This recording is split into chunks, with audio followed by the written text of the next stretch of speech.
Pues regresando aquí con ustedes, estamos retransmitiendo ya desde el otro set, parece que aquí todo va a ir bien. Y les decía, qué mejor que las generaciones nuevas, las generaciones medias y las generaciones antiguas puedan coincidir con un tema tan apasionante como es el teatro, que es una de las bellas artes que se realiza desde antes de Cristo. Imagínense ustedes la cantidad de años de experiencias, de posibilidades de ese mundo que se llama teatro.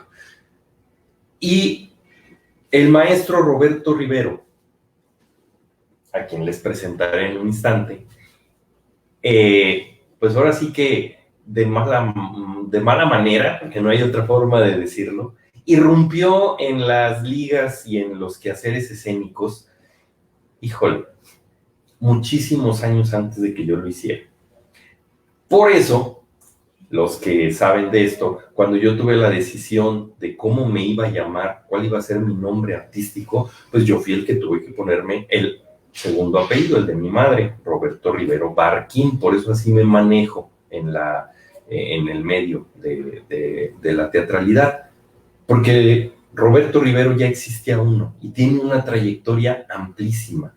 Me voy a permitir, no voy a leerles todo el currículum porque no acabaríamos. Se nos van las 3 horas de programa que tenemos contempladas y no vamos a acabar si leo el currículum completo. Pero les voy.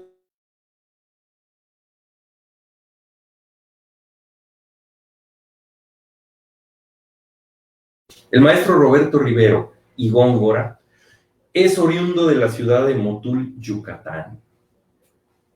Es maestro artesano en esmalte a fuego sobre metales, egresado de la Escuela de Diseño y Artesanías del IMBA, generación 1965-1967.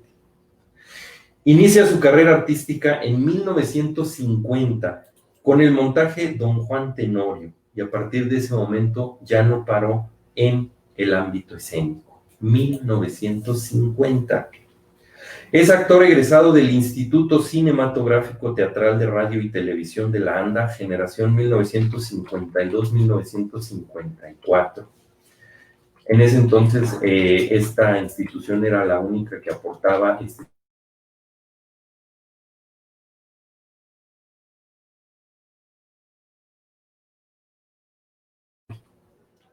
maestro de actuación del Instituto Andrés Soler de Landa de 1969 a 1977, coordinador de cine, radio y televisión del sistema de enseñanza abierta del Colegio de Bachilleres en la Ciudad de México durante 3 años. Y luego me brinco y les cuento que en su trayectoria ha participado en más de 100 temporadas. Ahorita vamos a hacer la aclaración de qué es una temporada, a diferencia de lo que hoy creen muchos de estos jóvenes ilusos que trabajan.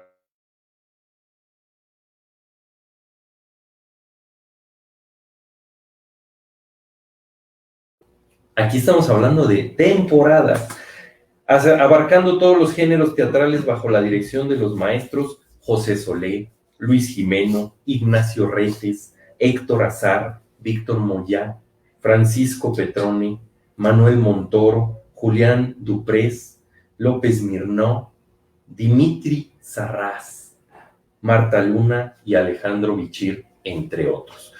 Para los jóvenes, a lo mejor todos estos nombres no les dijeron mucho. Ya tienen una gran tarea, chicos. Métanse a la red, vayan a las fuentes, investiguen, y todos estos nombres que les acabo de decir, wow, solitos juntaban un libro enorme de enseñanzas y anécdotas teatrales, pero ya todos juntos, Dios mío, es una enciclopedia.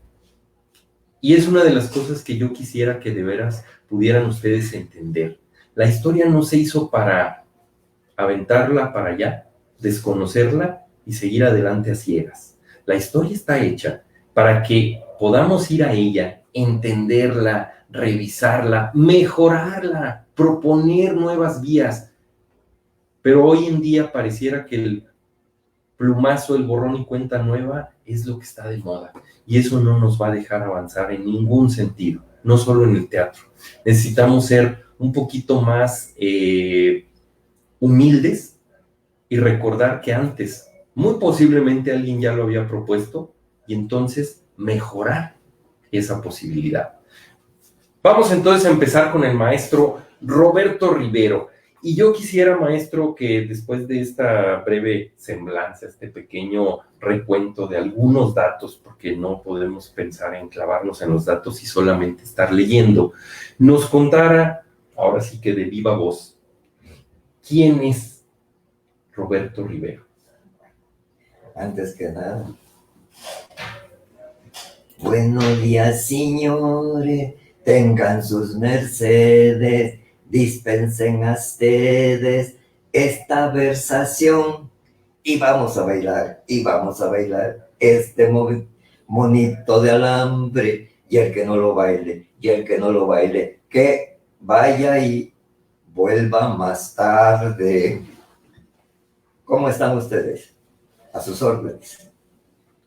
Pues, como me preguntabas, ¿quién es Roberto Rivero? Bueno, pues es una de tantas personas que encontró su vocación de casualidad, porque nunca pensé ser actor ni vivir de este medio maravilloso que es el teatro.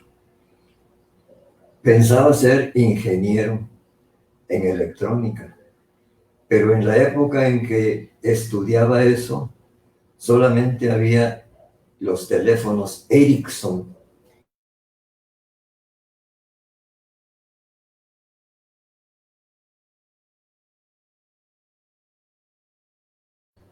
Y era imposible. Entonces dije yo, no, de aquí no voy a vivir, así que mejor me dedico a otra cosa. Y me dediqué a trabajar. Y por casualidad, esas casualidades que le llaman destino, pues me tocó mucha suerte. He sido una persona con una gran, no sé, como que el destino me ha amparado siempre y me ha dado lo que es, no sé si lo buscaba y sin querer lo estaba buscando y lo encontré, pero al darme cuenta, y me gusta demasiado la ingeniería también, no la abandoné porque sí, no la abandoné porque era algo de lo que no se podía vivir en esos entonces, en el 1940.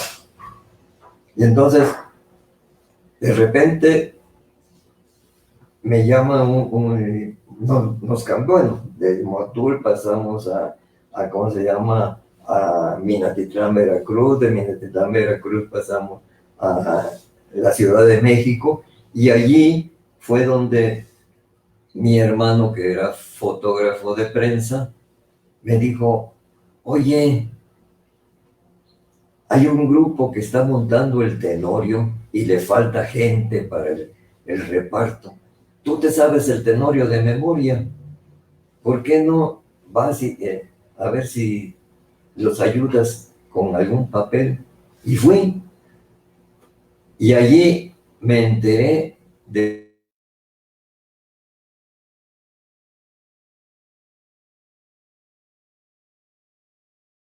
que me junto a ese grupo, me pongo en contacto con todo ese mundo que existía en aquel entonces y que, aunque ustedes no lo crean, era muy pequeño. Habían 5 compañías grandes que tenían su teatro, como era el Esperanza Iris, el Virginia Fábregas, bueno, 5 teatros en el Distrito Federal, y allí las compañías, Hermanitas Blanche, esas compañías hacían una temporada de 2 meses y de allí se salían a provincia a recorrer todas las grandes ciudades que tenían teatro y se pasaban todo el año viajando. Y regresaban a hacer otra vez una nueva temporada al año siguiente, al Distrito Federal. Pero todas esas cosas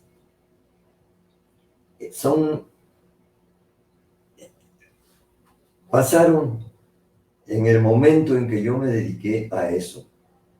¿Por qué? Porque acababa de salir la primera generación de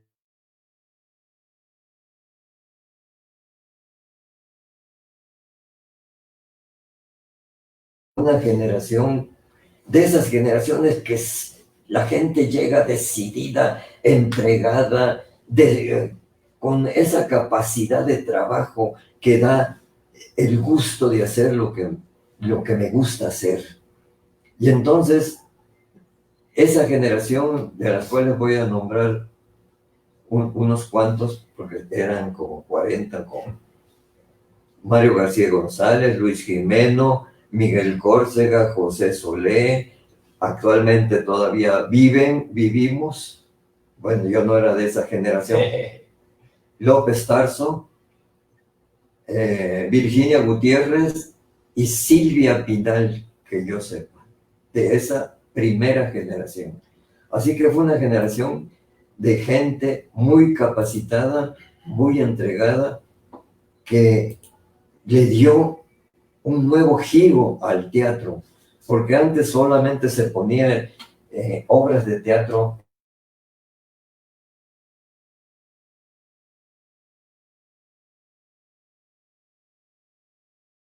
y dramas y melodramas españoles, y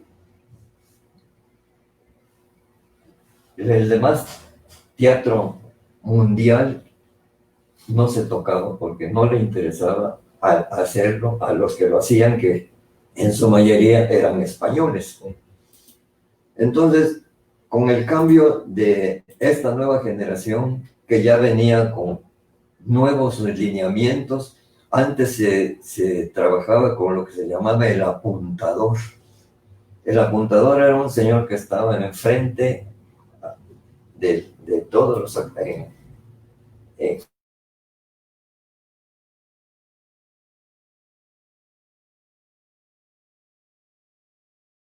A leer todo. Los actores se sabían lo que iban a decir de tanto repetirlo, pero nunca lo memorizaban. Entonces el apuntador iba diciéndole, fulano, caminas 2 pasos para allá, ahora siéntate, y ahora tú dile tal cosa. Y entonces él, como quien dice, llevaba la escena y los actores actuaban y repetían lo que les estaban diciendo, y así se pasaba. Y por eso podían hacer temporadas de gira con 10, 20 obras, porque había días en que hacían 3 obras, matiné, tarde y noche, en las giras. Y esos, cambiando de obra, se la pasaban, ¿cómo se llama? Pero por la facilidad que tenían de que no se sabían los papeles, pero el apuntador les decía todo. Pero llegó a esta nueva generación, ya el apuntador pasó a mejor vida, porque la condición era que el actor necesitaba saber de memoria su papel, saber qué iba a decir, por qué lo iba a decir, a quién se lo iba a decir, dónde iba a estar parado, dónde iba a caminar, qué intención iba a tener, todo lo que requiere la formación de un personaje. Entonces, esa nueva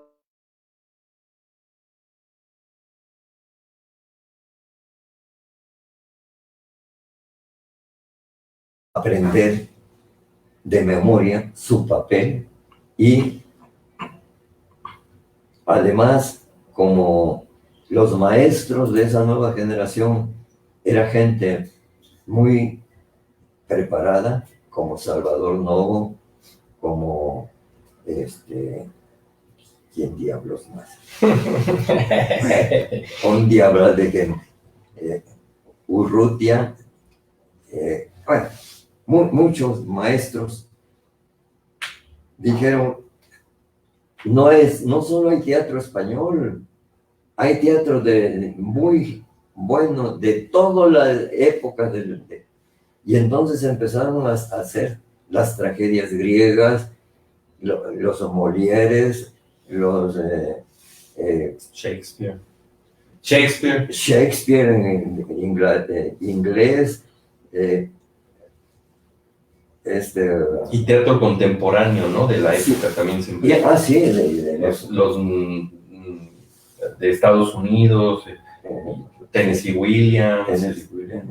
Sí, o sea, todos los autores eran conocidos por esta generación. Y entonces, yo que por accidente vuelvo otra vez de ese hado que siempre me protegió, conocí a uno de estos actores en una de las puestas de teatro, en una de las primeras puestas donde trabajé, que era José Solé. Entonces, montamos varias obras antes de que se iniciara ya un movimiento más formal. Seguíamos haciendo teatro pues le llamaban de boulevard, o sea, comedia picante, comedia de risa, dramas, pero con un fondo social. Todo eso lo vivimos, y entonces el contacto con José Solé me puso en contacto con este grupo de muchachos, porque eran unos muchachos que acababan de salir de Bellas Artes, y en ese momento me di cuenta de que eso era lo que a mí me interesaba hacer en la vida. Y desde entonces me dediqué a esto. Y diríamos que de ahí para el real. Y hasta la fecha, 90 y... ¿Cuántos años tienes? 96. Es que luego no me creen y dicen que yo le invento. No, sí tiene 96 años. Y está el señor tan lúcido, tan fuerte, tan entero, como ustedes lo pueden ver. Sí, ese es.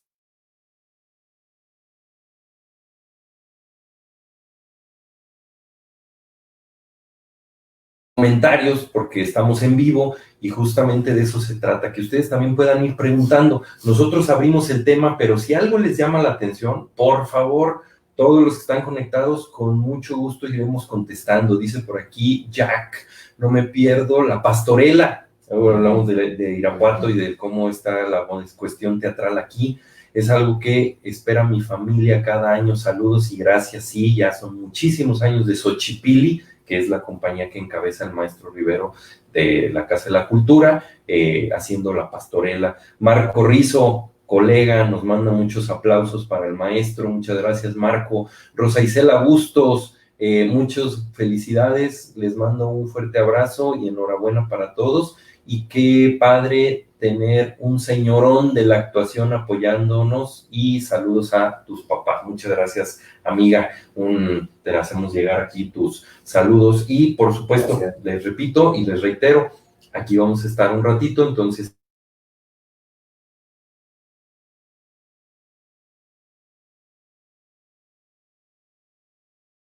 Esto fue un poquito como el entorno del pasado, quién es el maestro Roberto Rivero, cómo llega hasta los escenarios, digamos, del primer mundo que conocemos, que es el teatro de la Ciudad de México, porque hasta la fecha no se puede hablar de que en otro lugar, aunque hay esfuerzos encomiables y muy loables, como lo que hace la Veracruzana, o lo que ha hecho en algún momento en el norte, compañías más o menos estables, quizá por ahí algo en Guadalajara, pero de veras, sí hay una enorme diferencia, hay que reconocerlo, entre el teatro que se hace en la Ciudad de México y el que se puede hacer en otros sitios del país, ¿no?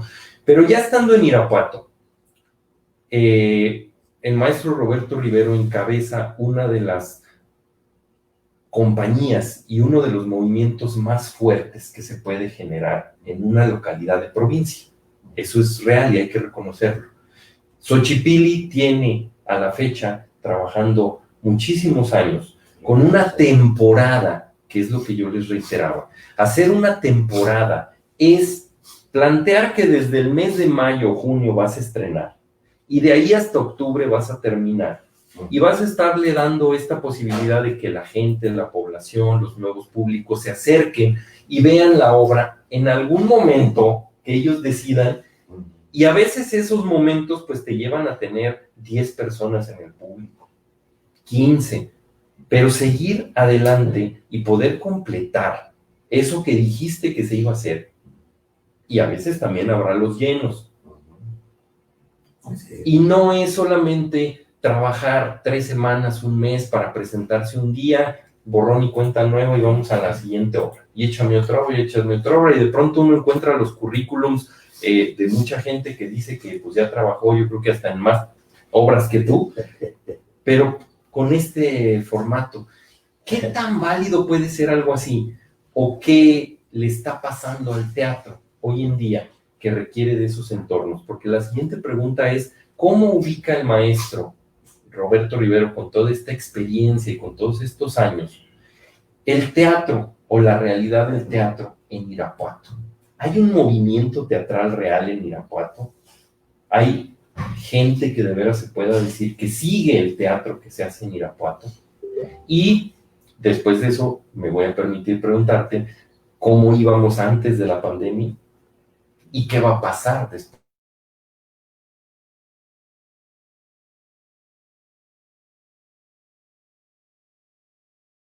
teatral en Irapuato. Pues yo diría que no, porque el movimiento teatral como el que creó ese cambio enorme en el Distrito Federal fue por, digamos, 30 muchachos, 30, 40, que salieron de una escuela que les dio una visión distinta de lo que era el teatro, y ellos lo creyeron y se empeñaron en hacer valer eso que habían aprendido. Con una capacidad tremenda, porque, miren, lo que acabas de decir, que se hacen 3 funciones, 10 funciones, en el momento en que ese grupo empezaba, en ese momento el teatro en el Distrito Federal no duraba ni 20 funciones. ¿Por qué? Porque no había público para 20 funciones. Entonces, por eso salían de gira. En ese momento, afortunadamente, se junta otra condición. Que Benito Coquet es el director del Seguro Social, un hombre cultísimo, un hombre que aspiraba a ser presidente de la República, y luego digo, ¿por qué no llegó a ser? Entonces, él, culto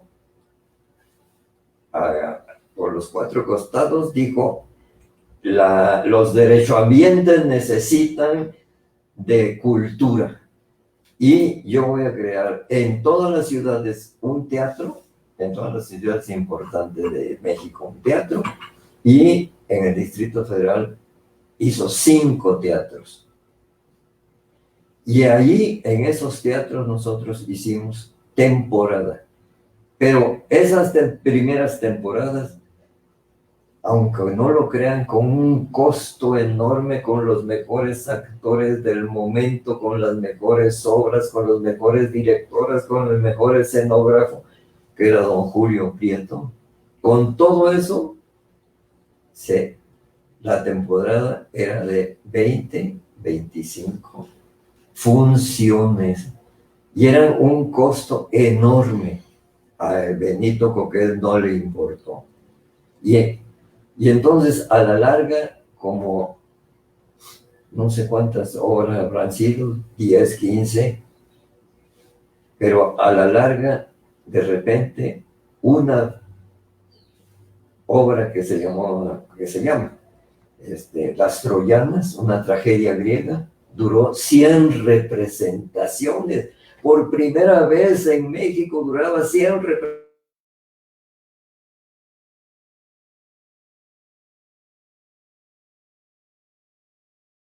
para conmemorar las 100 representaciones y se invitaba a todos los intelectuales y toda prensa, todo. Así que era un movimiento muy importante. Y ya de ahí para el Real. Y ya se hacían todas las representaciones que ameritaban y que tenían una programación. Se van a hacer 3 obras al año. 3 obras al año. Bueno, pues esas 3 obras se cortaban aunque hubiera público. ¿Por qué? Porque tenía que presentarse la siguiente obra. O sea, esa decisión de hacer un público que no había, lo logró. Y de eso está viviendo ahorita el teatro actual, allí en el distrito, de ese público que se hizo hace 70 años, no menos. ¿Cuántos años? Sí, 70. ¿Y qué pasaría en Irapuato entonces, maestro? ¿Hace falta mayor inversión, más ganas, más gente decidida a entregarse para generar de verdad un movimiento de público? Porque a mí me queda claro, pareciera de pronto, sí, uno de los principales sectores que consume teatro pues son los mismos teatreros, pero no puedes quedarte permanentemente en pensar que solo tus amigos van a ir o solo tus colegas van a ir a ver tus obras y con eso se va a llenar el teatro permanentemente. No sería la línea. ¿Qué falta para que el resto de la población se interese, acuda, vaya, asista? Bueno, antes que nada, se necesitan buenos espectáculos. Porque si va el público,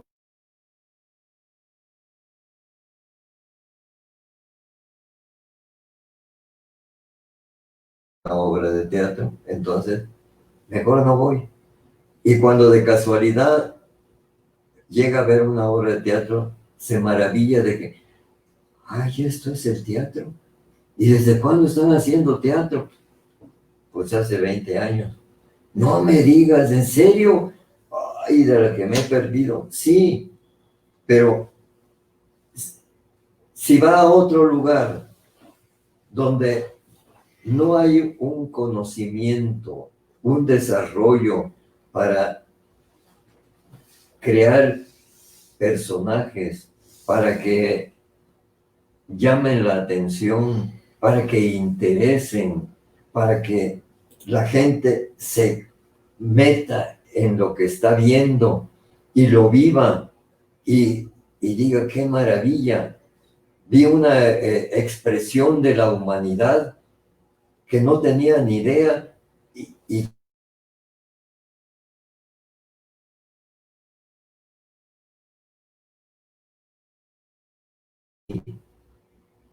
entonces ese va a ser ya un adicto al teatro.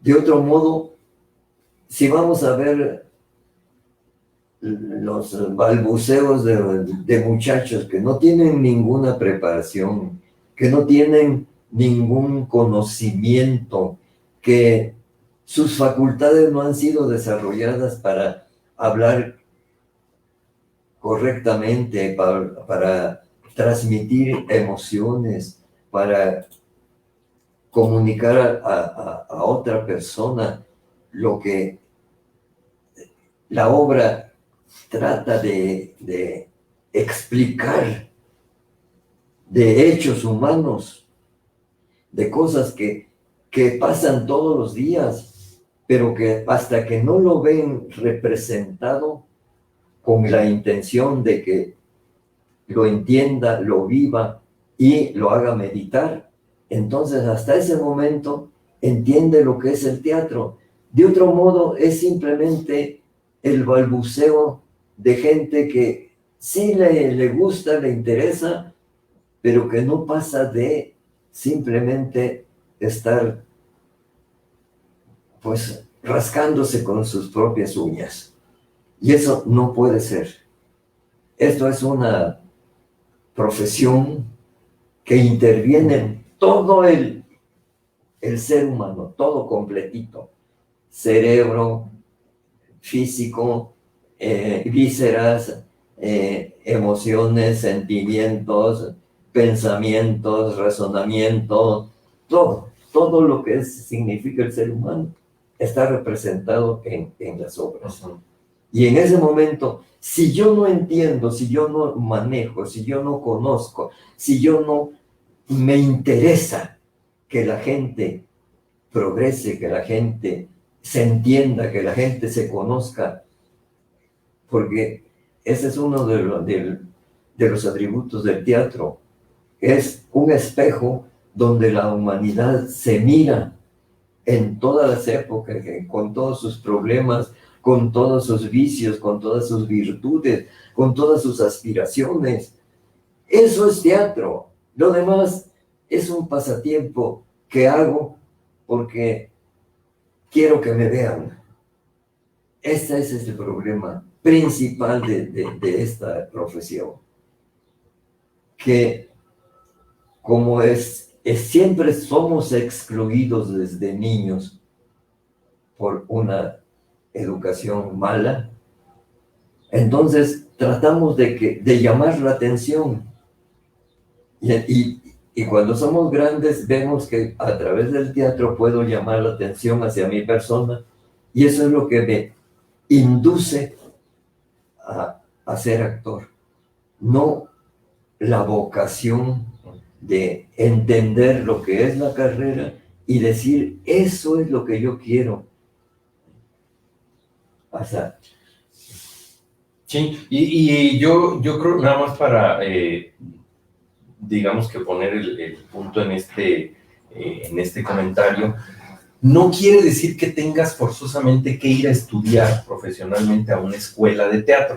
No. Tú puedes ser un excelente actor profesional sin haber llegado a estos medios, ¿no? Ejemplos que hemos tenido a lo largo de la vida lo pueden demostrar. Y que el hecho de haber tenido la fortuna de estudiar teatro de manera profesional, oficial, en una institución educativa, tampoco te va a dar las herramientas para ser un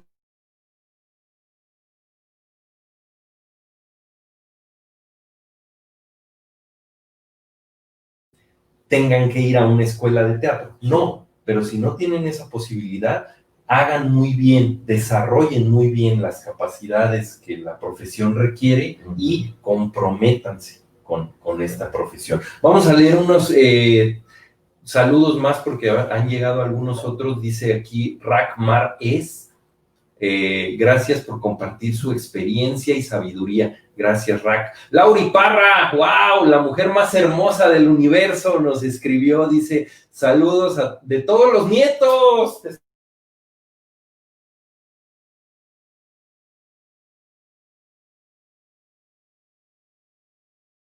Saludos a los 3 chiquillos. Dice Rosa Isela Bustos, gracias a la familia Rivero Barquín, Irapuato conoció una verdadera puesta en escena. Yo tuve la fortuna de disfrutar de sus funciones. Muchas gracias, Rosa.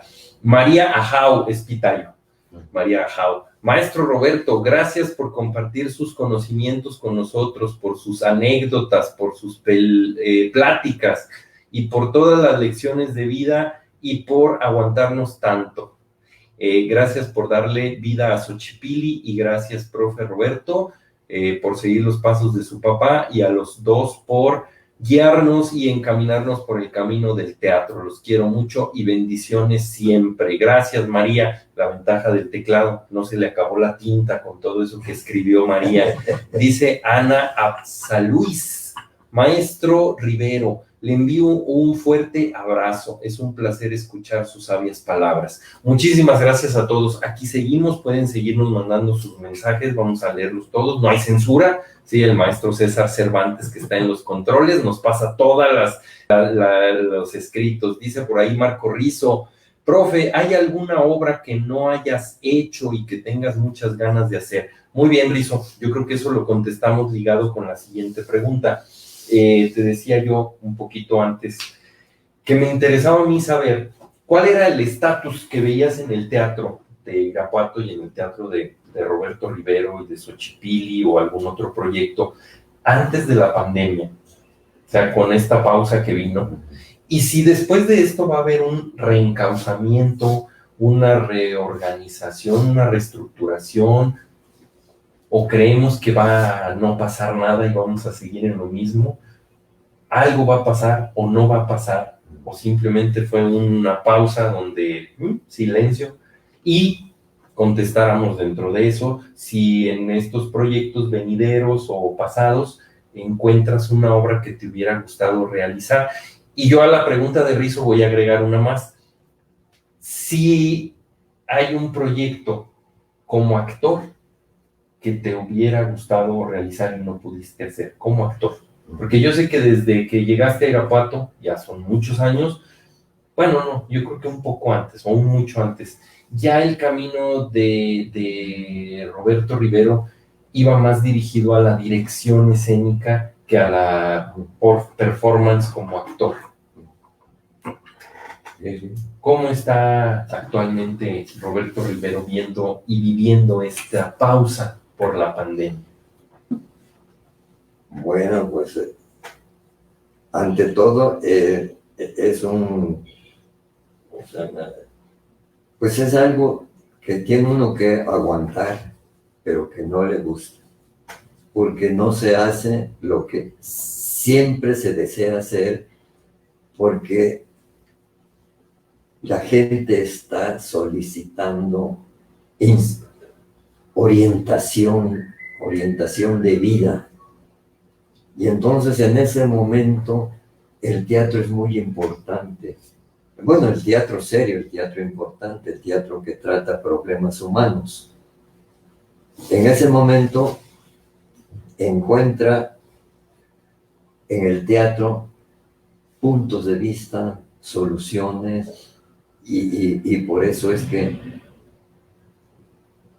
¿cómo se llama? Hay necesidad de estar trabajando. Ese es el problema. A mí, sí, yo ya estoy desesperado porque veo que no se puede, el poco público que hacemos se va a perder ¿cómo se llama? La costumbre de ir al teatro. Y entonces va a ser otra vez salas con 10 espectadores y esperar a ver qué sucede. Con relación a lo que, nada más lo que dijiste sobre las escuelas, quiero aclarar también que no es mi intención. Mi intención es que si tienes vocación, realmente, si para ti es tan importante transformarte en otra persona que analice y que proyecte un problema y que lo entiendas y lo comprendas y a través de él sepas cómo se han resuelto muchos problemas humanos.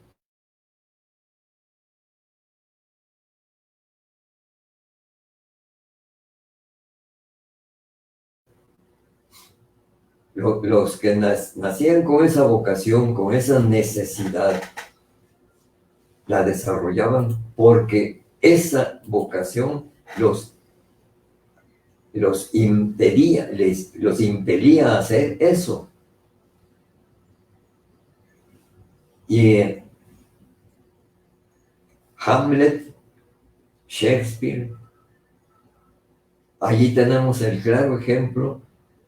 Ahí no había escuelas, la gente se formaba en los teatros. Desde entonces, y más antes, en los griegos tampoco había escuelas. Y entonces todo eso es vocación, necesidad de dedicarte a algo que te satisface, algo que encuentras muy importante de hacer. Y Shakespeare, sin haber escuelas, en Hamlet da una clase de actuación tremenda. y dice, y empieza a explicarle a los actores que van a representar una escena que él propone para, eh, para que el rey que mató a su padre demuestre que es culpable. Le da una cátedra que todavía sigue vigente, punto, todo lo que dice en ese parlamento dedicado a los cómicos existe, seguirá existiendo mientras el teatro sea una comunicación de el humano con el humano. Entonces, ¿en qué iba? Que si tienes algún proyecto que se quedó pausado, si lo vas a retomar y luego contestando la pregunta de Rizo. Bueno, teníamos un proyecto que la siguiente obra ya habían empezado a ensayar y se llama Los Tres Ratones Ciegos de Agatha Christie.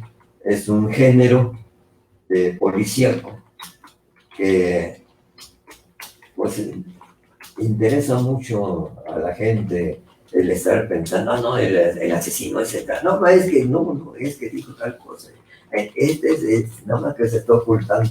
Todo ese misterio es muy atractivo para el público.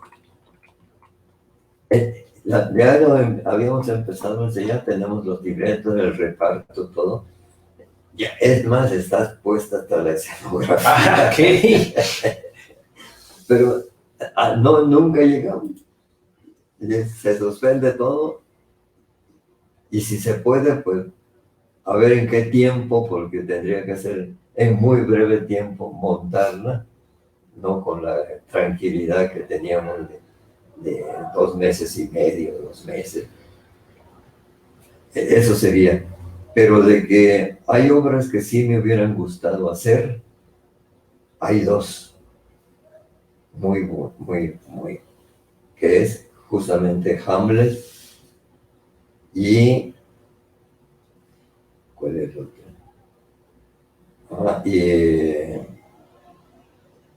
¿Cómo se llama esta? Hamlet y Los intereses creados. Sí, exactamente. Y Los Intereses Creados. Son 2 obras totalmente distintas en todo sentido.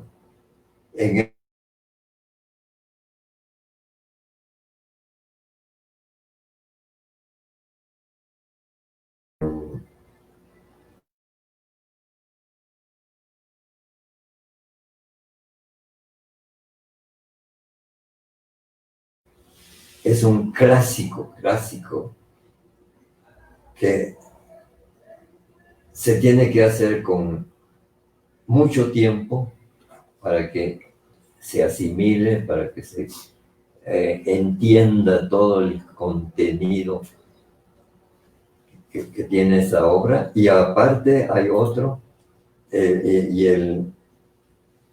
Los Intereses Creados es una obra de Benavente que utiliza los personajes de la comedia italiana, de la comedia del arte italiano, para meter en ese tipo de personaje un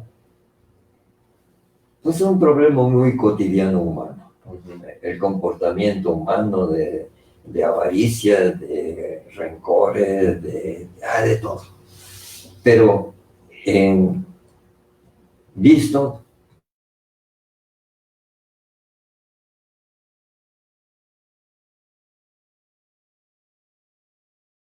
de crear personajes hechos, y a cada personaje ya se le asignaba un rol para toda su vida, y entonces ese sería un experimento para los que lo vamos a hacer muy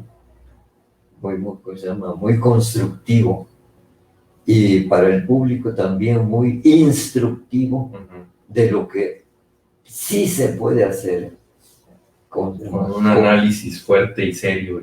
Sí.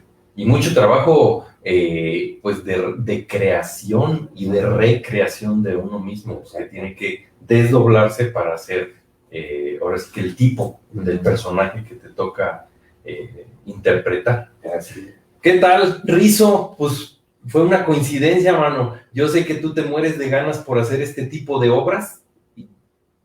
Yo sé que mi papá desde hace mucho tiempo ha comentado esto de que la obra de Benavente es una de las que le llamaban mucho la atención, pero pues coincidió con tu comentario, así que ya sabes, cuando el maestro vaya a montar con Xochipilli los intereses creados, pues me acordaré de hablarte, de invitarte a que te unas al proyecto, porque él manejará esto de la comedia del arte que te llama mucho la atención.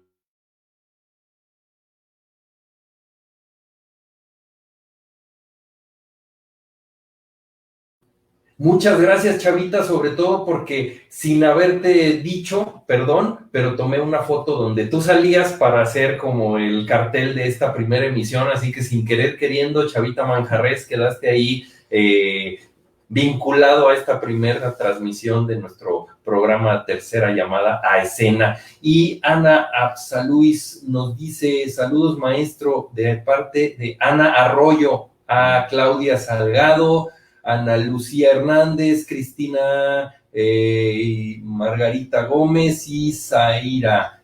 Pues son chicas que han pertenecido a la compañía de teatro Xochipilli de la Casa de la Cultura. Entonces, pues muchísimas gracias a todos por estarnos siguiendo y pues ahora sí que pensábamos transmitir hasta las 11. Hubo un breve corte por ahí en algún momento que tuvimos problemitas técnicos al principio.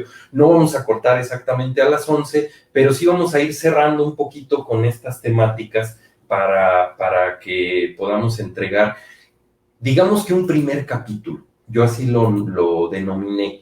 No es la primera vez que he hablado con el maestro en diferentes espacios, no será la última, lo seguiremos invitando en otro momento, a lo mejor con otra temática. Si ustedes nos hacen llegar sus propuestas, sus comentarios, sus preguntas, pues a lo mejor lo podemos encaminar ya por otro perfil, o incluso pues más cerca de un estreno, más cerca de un inicio de proyecto, y ya platicamos sobre algo más concreto. Hoy lo que queríamos hacer era como abrir el panorama del teatro, que es tan vasto, que es tan grande, que es tan universal, y recordar que caben todas las posibilidades, pero siempre y cuando se tome en serio. Yo es lo que digo. Cuando a mí me ubican mucho, y perdón si lo digo y no es mi programa, bueno, sí es mi programa, pero el programa es el del maestro, pero sé que coincidimos en eso, por eso lo voy a comentar. A mí cuando me dicen, es que maestro, usted no le gustan los musicales. Perdón, a mí me encantan los musicales. Yo nací amando los musicales. Una obra que se montó en la Compañía Nacional de Teatro en los 80s, que es una de mis favoritas, de Ibargüengoitia, Los Buenos Manejos.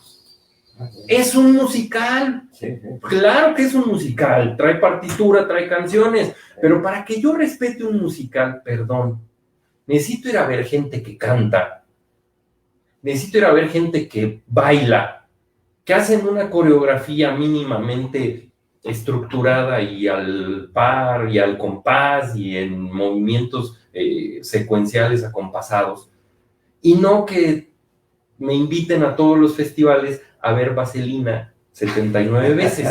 Claro que sí. Si son mis niños, yo que tengo niños chiquitos, algún día voy a ir a ver Vaselina y voy a amar el montaje de mis niños. Pero no voy a ir a lucirlos en un teatro profesional y a querer... Es que es conciencia de dónde estoy parado y para quién va dirigido. Tiene que existir productos que son para las familias solamente de los intérpretes, y ahí no me meto, pero ya cuando dices que haces teatro profesional, se requiere de toda esta situación que hemos comentado. Por eso, y el maestro César Cervantes no me dejará mentir, que es el producer y que es el que nos puede mandar a corte, que afortunadamente no nos ha mandado, el día que decidimos hacer un musical en el Instituto Irapuato no fue un musical, porque yo sabía que íbamos a tronar a los chavos. Fue una obra donde le metimos 5 números musicales y sudaron y vieron la exigencia de ese tipo de teatro. Ese es mi único comentario, ¿eh? Que lo hagan, pero de manera profesional. Lo que hagan. El teatro infantil requiere, de una cantidad de cosas, y entonces de pronto dicen, es que el teatro infantil es para los chavitos, no importa, pues ahí sal y disfrázate. No, señores, no. Eso es lo que estamos queriendo compartir. La seriedad del trabajo escénico, porque ese es el que nos va a dar y nos va a nutrir de un público que va a seguir las temporadas. Y entonces podremos hablar de que hay un público que exige, que busca y que hay un movimiento teatral, que es lo que queremos para Irapuato. Maestro, en este estatus de cosas, vamos a pensar en que va a regresar Xochipilli, va a presentar a Agatha Christie. ¿Cómo te imaginas o cómo quisieras que pudiera llegar a ser el regreso? Si te dicen las autoridades, no vamos a poder permitir más de 5 personas por fila y solo una fila salteada. Hay quienes están haciendo el chiste, la ironía de decir, bueno, pues es que ese ha sido el estado permanente del teatro, entonces no nos va a pegar mucho. Pero ¿cómo te imaginas este regreso? ¿Qué sería lo ideal para el teatro? Bueno, lo ideal sería que todos los que están en este movimiento se percataran de que el esfuerzo tiene que ser mayor. Porque, como decía yo antes, el público tiene poca costumbre de asistir a un teatro. Con este tiempo que no ha habido espectáculos para nada, se ha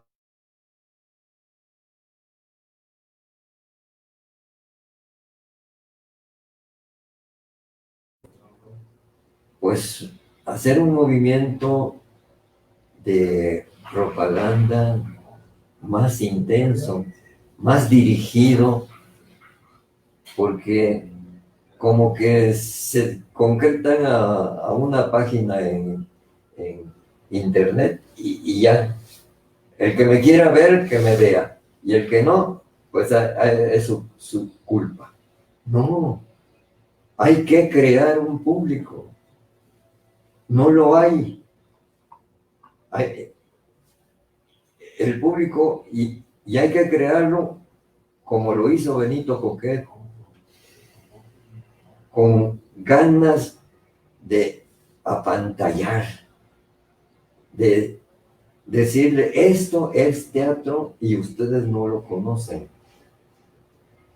Ese es el problema que yo veo, que no hay una visión de a quién me dirijo. ¿Por qué? Porque nosotros estamos haciendo teatro. Si no quieren ir o no les interesa, pues es el problema de ellos. No. En el Distrito Federal no había público en 1945, 40, 30. Y Benito Coquel, con sus 5 teatros del distrito y uno en cada capital de los estados, dio un movimiento teatral a México enorme, enorme. Y entonces sí se hicieron ya teatros comerciales, ya.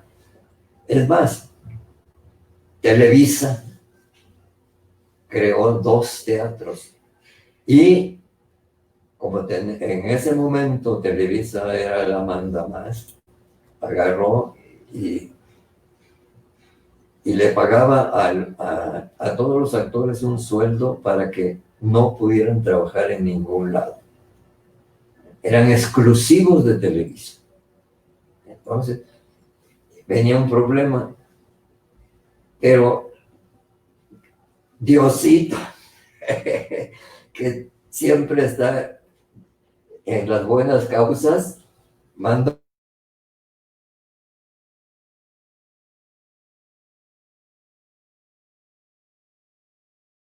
el movimiento teatral de Televisa. ¿Por qué? Porque ya no iba a construir 2 teatros nuevos, porque ya no era negocio. Así que ese es el problema. Hay que hacer un público, pero un público consciente de qué es el teatro, qué va a haber, qué exigencias va a, ¿cómo se llama?, a tener para con ese espectáculo. En España había la gente acostumbrada a ir de niño al teatro, formaban compañías así de gente, cuando eran ya grandes, y iban con su bastón. Y si el espectáculo no les gustaba porque era muy malo, era no decía nada o estaba muy mal hecho, entonces empezaban a golpear el piso con el bastón para decir: esto no sirve, esto no sirve, y nosotros nos vamos, y se acababa la temporada el día del estreno. Ese tipo de público exigente, que sabe lo que quiere, y que sabe que el teatro es una actividad muy importante, muy bella, muy llena de... Ay, si ustedes trabajaran como yo trabajé con, ¿cómo se llama Julio Prieto, y con este otro escenógrafo de Bellas Artes. Bueno, con esos dos señores, como yo era parte de esa plantilla, entonces decía, vamos a montar una obra mexicana. A ver, Rivero, dedícate a, ¿cómo se llama?, a obtener todos los estandartes que haya en todos los libros aztecas que existan.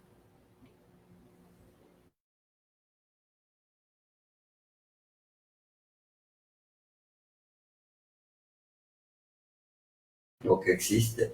Así eran y así se construían. Muy bien. Y de allí escogían y hacían su, ¿cómo se llama?, su vestuario, su utilería, su escenografía. Montamos Moctezuma II y resulta que el escenógrafo necesitaba una como alfombra en el escenario para que llegara Moctezuma y se sentara allí. Y ahí, y él buscaba y buscaba y buscaba hasta que encontró una de plumas, un tapete de plumas, y dije, y ese es el que utilizó para una escena.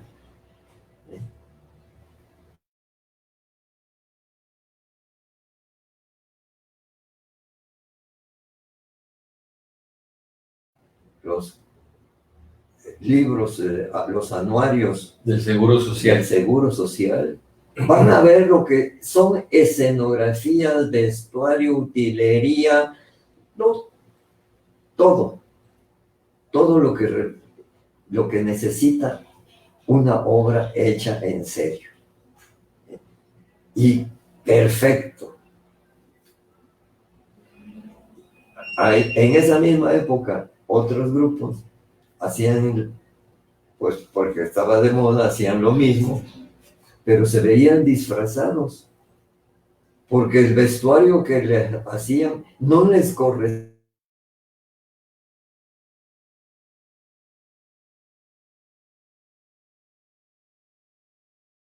Entonces se veían disfrazados en vez de vestidos.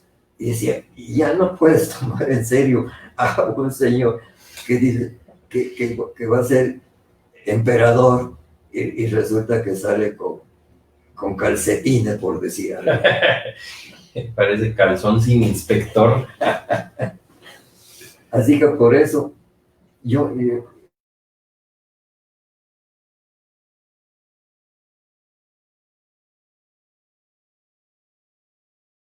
a quien debe dirigirse, a un público. Y si no hay ese público, hay que hacerlo, punto. Pensar en el público que vas a querer generar para que pueda seguir adelante el movimiento. Sí, completamente de acuerdo. Pues un placer haber estado aquí en este banderazo, en este inicio, en este arranque. Como ustedes ven y como ustedes pudieron escuchar, los temas son tan vastos que podríamos estar aquí, como se los dije, otras N cantidad de horas y no acabaríamos. Por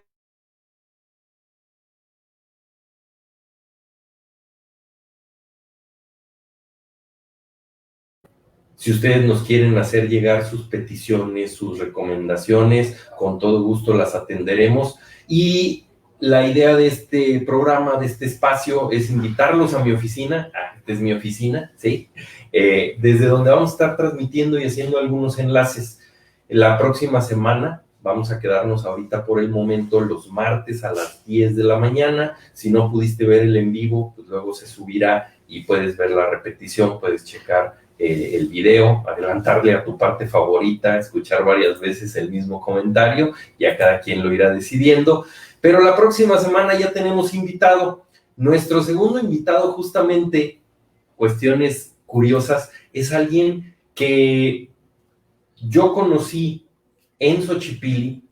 Es una persona que estuvo con el maestro, que ahí empezó y decidió después de ahí dedicarse profesionalmente y se enroló en una escuela muy seria como es la Universidad Veracruzana y desarrolló, y hoy en día se dedica profesionalmente al teatro. Así que ahora vamos a ver el punto de vista de alguien que no está aquí en la localidad ya con nosotros, pero que es una persona de aquí de Irapuato. Es Paulina Guisa, que va a estar con nosotros en el segundo programa. Entonces, pues los esperamos, ojalá nos puedan seguir, ojalá puedan estar acá con nosotros. Y por ahí un par de preguntas que llegan al final. Dice, Chava Manjarres te manda muchos saludos, que es un honor haber salido en la foto inicial. Muchas gracias, Chavita, qué bueno que estuviste aquí. Marco Rizo, que sí, que lo invites a participar cuando te decidas hacer el Benavente, que él va a estar encantado de estar en ese proyecto. Dice Ana Absaluis, Roberto, ¿cuándo inicias curso? Ok, gracias, porque con tanta información, maestro, luego se nos va. Nosotros estamos aquí en el Instituto Irapuato con un proyecto muy fuerte, muy serio, que ha pretendido dotar del conocimiento mínimo básico general a todos nuestros alumnos, aunque ustedes no lo crean. Y esto es algo que podemos decir porque tenemos los documentos en la mano, nos los mostraron. Es la única universidad que a todos sus alumnos, sin importar la carrera y el semestre, les da una materia de apreciación artística en diferentes contenidos. Va desde la historia del arte, estética, dibujo, escultura, expresión corporal, literatura. Entonces es un proyecto muy, muy fuerte, muy ambicioso y que estamos generando desde las clases cotidianas. Ahorita no sabemos qué va a pasar porque con este entorno nos han avisado que posiblemente por el mes de septiembre sea cuando retomemos el trabajo ya en aulas, pero tenemos que estar ahora sí que súper atentos a todas las publicaciones. Lo que les pudiera recomendar es que si ustedes gustan hacernos el favor de seguirnos, denle like a Cultura Instituto Irapuato, que es desde donde estamos transmitiendo, y ahí el maestro César Cervantes se encarga de publicar todo, todo, convocatorias, inicios, cursos, enlaces y demás. Entonces, sean completamente del perfil que sea, ahí van a aparecer las invitaciones. Y por supuesto, estaría yo pensando que se refieren a que cuando vamos a empezar curso con la compañía de teatro de aquí del instituto o con el taller de teatro del instituto, pues ahí estaremos dando la información. En este momento no les podemos decir qué vaya a pasar. Vamos a empezar a trabajar otro tipo de vínculos, otro tipo de generación de proyectos, pero que serán más o menos con este procedimiento, ¿no? Que todavía no nos permite estar juntos y estar pues todos en un espacio ensayando, compartiendo, conviviendo y luego con el público. Pero ahí se van a enterar, ahí va a estar la información. Repito, Cultura Instituto Irapuato, si le dan like. Y pues vamos a despedirnos del maestro Coco García. Un saludo, Roberto, un placer escucharlos. Gracias, gracias, Coco. Aquí estamos. Y vamos a darle el micrófono en esta última intervención al maestro para que nos dé, pues no sé, un consejo, una orientación para todas estas personas que se interesan por el teatro, no solo los que lo quieren hacer, porque muchos de los que leí han sido seguidores mucho tiempo de Xochipilli. ¿Qué consejo se le puede dar a la gente que está interesada por el teatro para que lo pueda llevar a cabo, pues ahora sí que de la mejor manera? Bueno, por experiencia personal, para mí es el consejo que doy. Dedíquense como persona, como futuro, a hacer lo que les guste hacer. Esto quiere decir a su vocación. Porque si hago lo que mi vocación me está mandando a hacer, entonces yo voy a estar siempre satisfecho porque eso me llena, eso me satisface, eso me hace sentir importante porque estoy haciendo lo que me gusta y lo que quiero.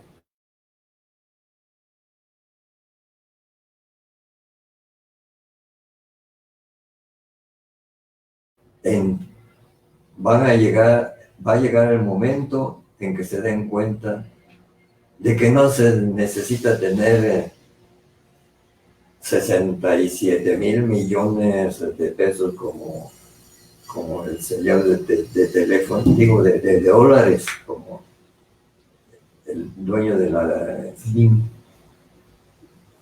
de teléfonos, para ser feliz. Yo siempre he tenido lo mínimo para vivir, pero he vivido muy a gusto. He vivido siempre satisfecho con lo que hago y lleno de energía y me desespera no poder hacer.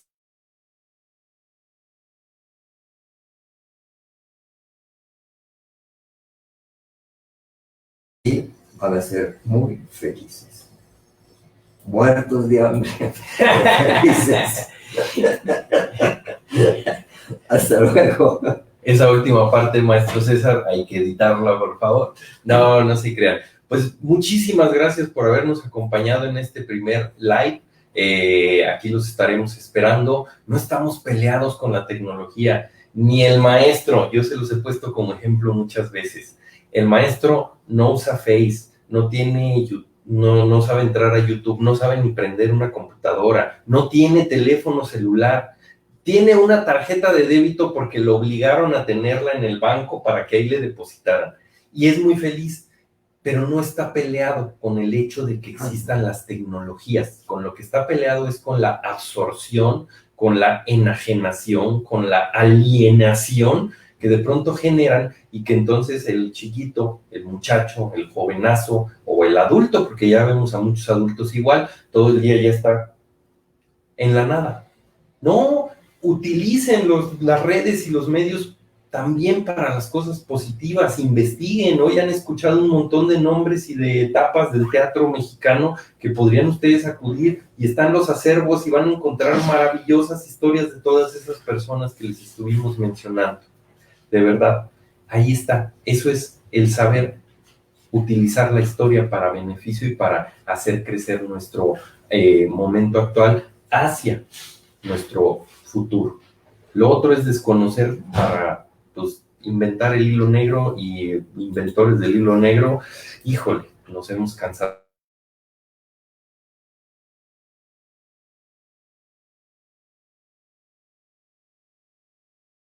es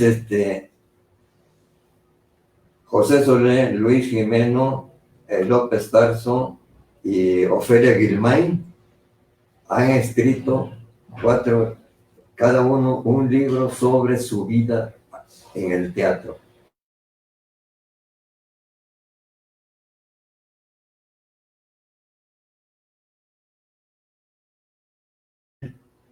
Tan peculiar de estas personas que van a decir, sí, vale la pena dedicarse a lo que a uno le gusta. Son 4 libros de la vida de estas personas en su profesión. Y si por ahí alguno de los amigos, porque no alcanzo a ver yo, ya me falla un poquito la vista, que nos hayan acompañado o que después quieran ver esta repetición y se dedica al entorno de las publicaciones o de los libros, no sé, ahí Jaime Panqueva, por si de pronto un día te lo encuentras, documento, Banzini, alguno de estos amigos que están más cerca de eso. Hace falta el 5º libro de esos que mencionó el maestro, y aquí puede estar el autor.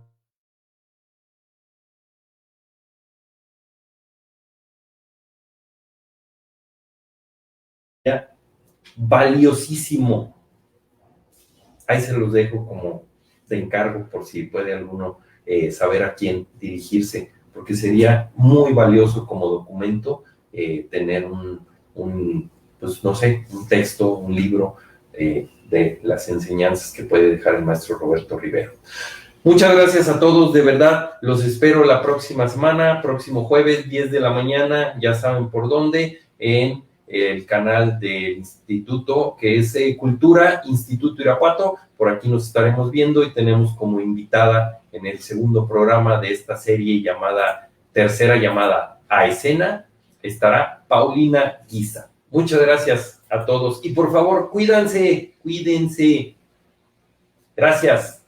Juanito, Pilar, Paolo, Laurita, abrazos hasta la casa. Gracias a todos.